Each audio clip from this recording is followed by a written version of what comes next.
आदित्य नारायण अपनी शादी को लेकर लगातार चर्चाओं में हैं। आदित्य नारायण और श्वेता अग्रवाल 1 दिसंबर को शादी करने जा रही हैं। लेकिन क्या आप जानते हैं कि आदित्य नारायण के साथ डेट पर नहीं जाना चाहती थी श्वेता अग्रवाल। इनकी स्टोरी है काफी इंटरेस्टिंग।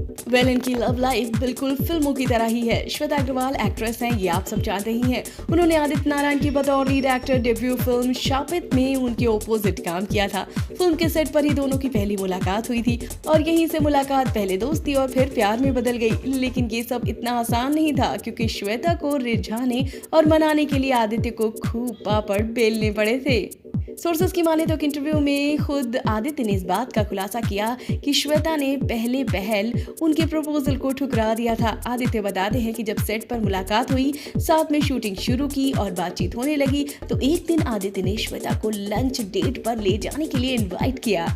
आदित्य ये भी बताते हैं कि ये उनका नहीं बल्कि उनकी माँ दीपा नारायण का आइडिया था।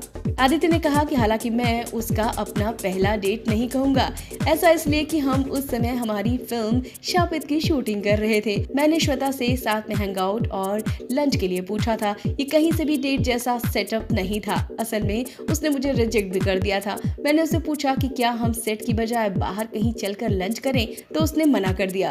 आदित्य बताते हैं कि बाद में उनकी माँ ने श्वेता से बात की और कहा कि आपको आदित्य के साथ लंच पर जाना चाहिए, क्योंकि आप लोग साथ में फिल्म कर रहे हैं। इसके बाद उन्होंने कहा कि मैं और श्वेता ओशिवारा के एक रेस्टोरेंट में गए और वहां भी 30 मिनट तक वो मुंह फुलाकर बैठी थी, जैसे उसे जिंदगी में कोई इंटरेस्ट ही नहीं हो।